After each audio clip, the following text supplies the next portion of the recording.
dan dipersilakan barangkali ada yang mau bertanya. Tafadhol man yasir. Apakah boleh berwudu di dalam kamar mandi? Jawabnya boleh. Rasulullah SAW itu pernah berwudu di kamar mandi. Jadi wudu di kamar mandi boleh, tidak apa-apa. Berdasarkan hadis sahih Bukhari dan yang lainnya tentang mandinya Rasul, mandi janabat yang diawali dengan berwudu. Itu ada dalam kitab Sahih Bukhari. Ya, berikutnya silakan. Kalau ngantuk itu termasuk batal? Ngantuk tidak batal wudu. Yang membatalkan wudu adalah tidur. Apa bedanya tidur dengan ngantuk? Orang yang ngantuk masih menyadari dan merasakan lingkungan sekitar. Adapun orang yang tidur tidak merasakan lingkungan sekitar. Itu yang diterangkan oleh para ulama.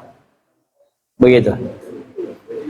Jadi kalau tidur itu menyebabkan batal wudu, kalau ngantuk tidak. Bahkan dalam kitab Sahih Bukhari, seingat saya itu Asma ya. Asma itu beliau ikut sholat bersama dengan Aisyah ketika terjadi gerhana matahari.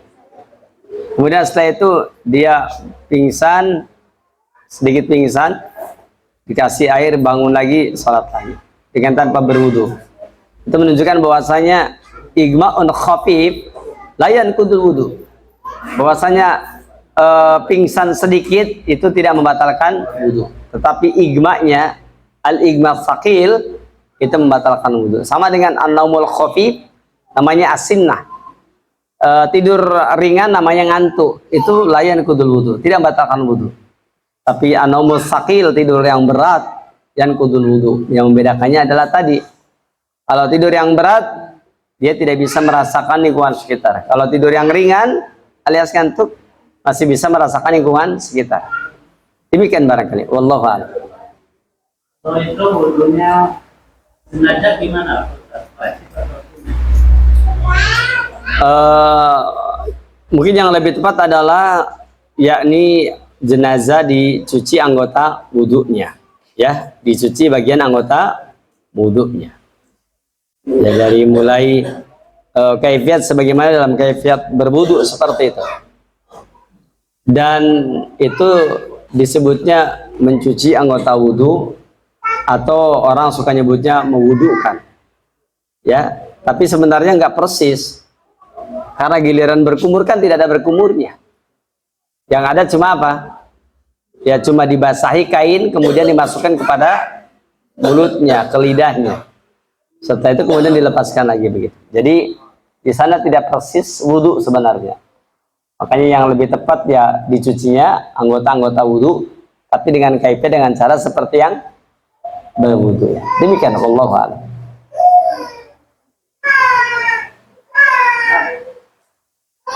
Wudunya udah batal, maka boleh beraturan? Wudunya udah batal atau belum berwudu sama ya. Sama-sama tidak punya wudu. Bolehkah baca Quran? Jawabnya boleh. Kan pertanyaannya boleh atau tidak kan? Kalau pertanyaannya bolehkah baca Quran? Jawabnya boleh. Tapi kalau tanya mana yang afdol, baca Quran dengan tanpa berwudu, dengan berwudu, tentu yang afdol dengan berwudu. Ya. Karena diantara dalilnya kan Nabi SAW yadkurullah ala kulli ahyanihi. Nabi SAW berzikir pada seluruh keadaannya. Dan Nabi SAW beliau senantiasa menjaga wudu. Makanya kata Rasulullah SAW, la yuhabbidul wudu'a ila mu'min. Tidak ada yang bisa menjaga wudu kecuali seorang mukmin. Itu dalil bahwa mukmin itu senantiasa menjaga wudu. Tetapi ini tidak wajib hukumnya. Kenapa demikian? Karena riwayat yang lain dikatakan innama umirtu bil wudu idza qumtu ila shalah. Hanyalah aku diwajibkan berwudu kalau aku akan mendirikan salat. Ini dalil bahwasanya yang wajib orang itu berwudu kalau akan salat. Dan salat ada dua. Salat tanpa bicara namanya salat, salat boleh bicara namanya tawaf. Salat tanpa bicara namanya salat, maka mesti dengan wudu. Salat tanpa bicara yang boleh bicara namanya tawaf, dan kalau tawaf mesti dengan berwudu dan memiliki wudu. Demikian barangkali wallahu a'lam.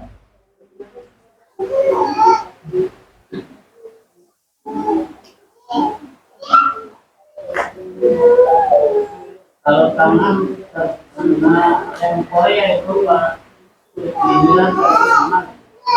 Tangan terkena apa? Yang Korea itu mati lagi.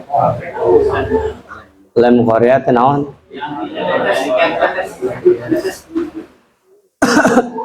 Ya kita harus berusaha untuk menghilangkannya. Ya dihilangkan saja. Dihilangkan dulu, jangan dibiarkan, dihilangkan. Ikhtiar dulu dihilangkan.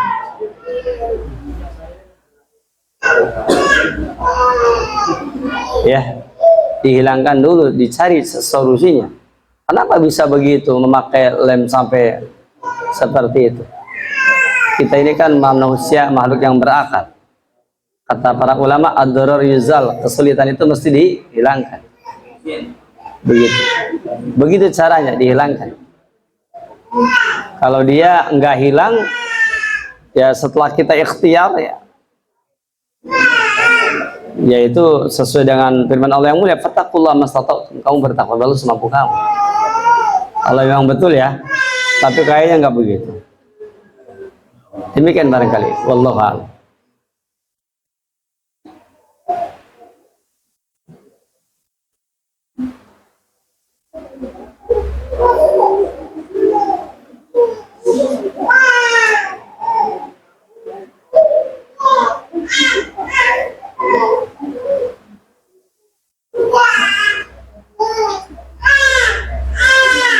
Kalau di dalam kamar mandi alas kaki atau sandal itu tidak ada kemestian memakai sandal, karena dalilnya adalah di dalam hadis Bukhari ketika berbicara tentang Nabi kita yang mulia mandi di kamar mandi, itu kata Rasul, maka hendaklah dia bergeser mencari tempat yang bersih lalu cuci kakinya. Kalau dia memakai sendal, ngapain dia perlu bergeser? Nggak usah bergeser lagi, udah pakai sendal dia bersih kan, begitu. Ini malah diperintahkan tuh apa? Bergeser, cari tempat yang bersih lalu dia cuci kakinya setelah dia beres mandi.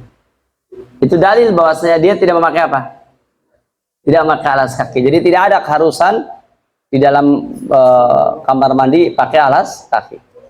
Adapun kalau antum di rumahnya di WC-nya pakai alas kaki, ya itu mah gaya antum aja. Gaya suatu keluarga begitu. Itu tidak ada kaitan dengan urusan agama ya. Allahu a'lam.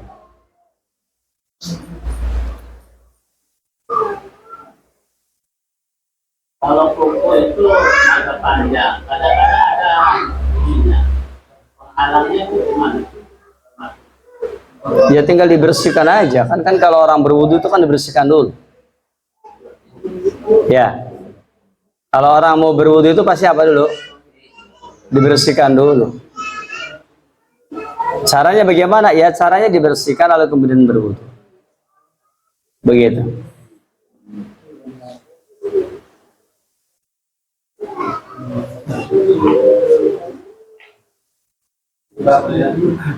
Kalau pada waktu mencuci kanan sama itu, yang mulai itu dari atas dulu atau dari tangan dulu? Kalau berdasarkan hadis Abu Daud, summa adaral ma ala mirfaqaihi. Kemudian Rasul mengedarkan air pada dua sikunya. Para ulama kita menerangkan bahwa yang afdol sunnahnya dari sikunya, bukan dari bawah, tetapi dari siku mengedarkan airnya. Berdasarkan hadis Abu Daud tadi, summa adaral ma ala mirfaqaihi. Tapi kan urusan ini kan hukumnya sunnah ya.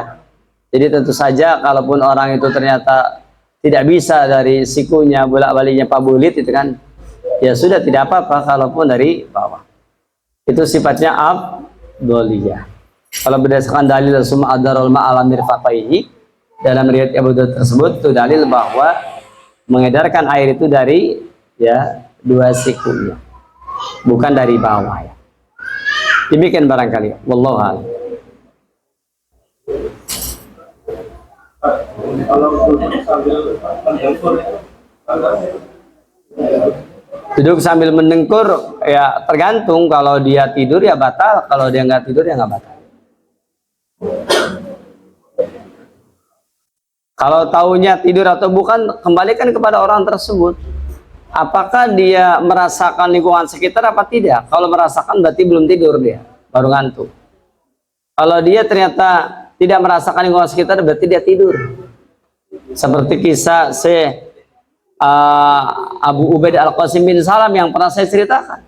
Kisah dia dengan seorang temannya yang mendengarkan khutbah Jumat, dia tidur mendengkur, bahkan keluar angin dari belakangnya, berut, dan kedengaran persis oleh Syekh Abu Ubaid Al-Qasim bin Salam. Dan Syekh Abu Ubaid ketika itu punya pendirian, orang yang tidur sambil duduk itu tidak batal wudunya.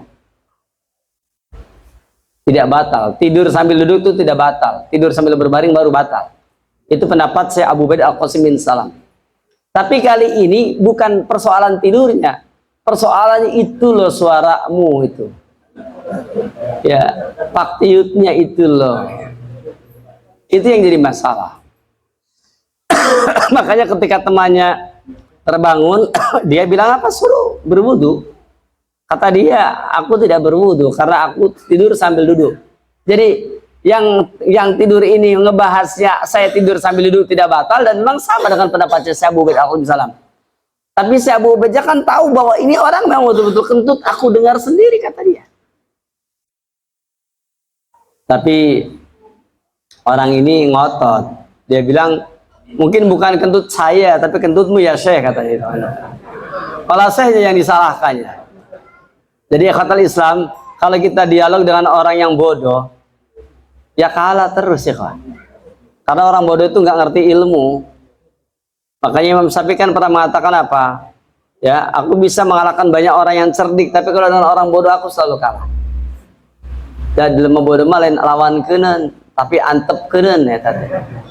Bukan dilawan diskusi dah. Orang bodoh mah tuh mau nyambung. Jadi kalau antum tanya bagaimana hukumnya orang yang sambil duduk batal apa tidak, jawabnya ya tergantung. Para ulama, ya Syekh Abu Ubaid Al-Qasim bin Salam akhirnya berubah pendapatnya. Kata beliau, pokoknya tidur sambil duduk, kalau dia tidur ya batal, kalau dia ngantuk ya nggak batal. Akhirnya begitu pendapatnya. Ya gara-gara itu tadi orang yang kentut nggak sadar kan. Berarti kan ada tidur sambil duduk dan ternyata tidur kan. Buktinya apa? Kentut aja nggak sadar dia. Kalau orang ngantuk itu kentut itu sadar. Karena apa? Karena kentut itu mengandung tenaga ekstra itu. Dan itu akan menggoncang jiwa itu. Makanya pasti dia akan menyadari kalau dirinya kentut. Seperti itu.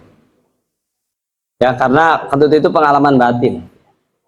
Ya, tidak bisa diterangkan kepada orang lain. Ini segitu terdengar, bunyinya terdengar oleh Syekh Abu Ubaid Al-Qasim bin Salam, tetap aja tengaku umahat. Jadi ala kulli hal, tidur sambil duduk, jika duduk batal, jika tidak duduk tidak. Membedakan duduk dan ngantuk dan tidak ngantuk, para ulama menerangkan apakah dia menyadari lingkungan sekitar apa tidak, atau masih terdengar pembicaraan orang sekitar apa tidak, walaupun nggak jelas. Kalau masih terdengar, dia berarti dalam keadaan masih ngantuk, belum tidur, dan itu tidak batal. Tapi kalau dia sudah tidak ingat lagi, maka berarti dia batal. Begitu barangkali ya. Wallahu a'lam.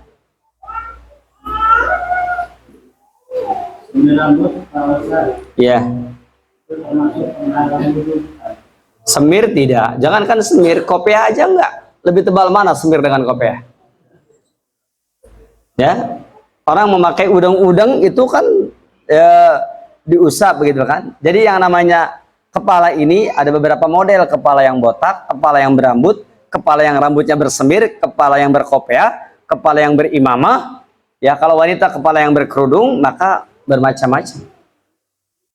Jangankan bersemir, orang berimamah aja yang nyata berimamah itu diusap tidak membatalkan ya diusap ya sah wudunya.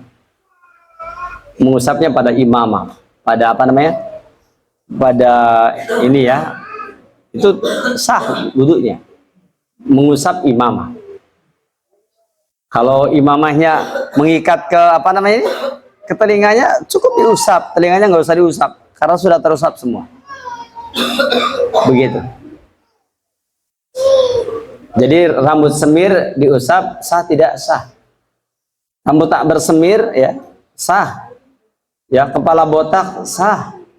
Kepala pakai imamah diusap imamahnya ya. Imamah lebih tebal daripada semir sah.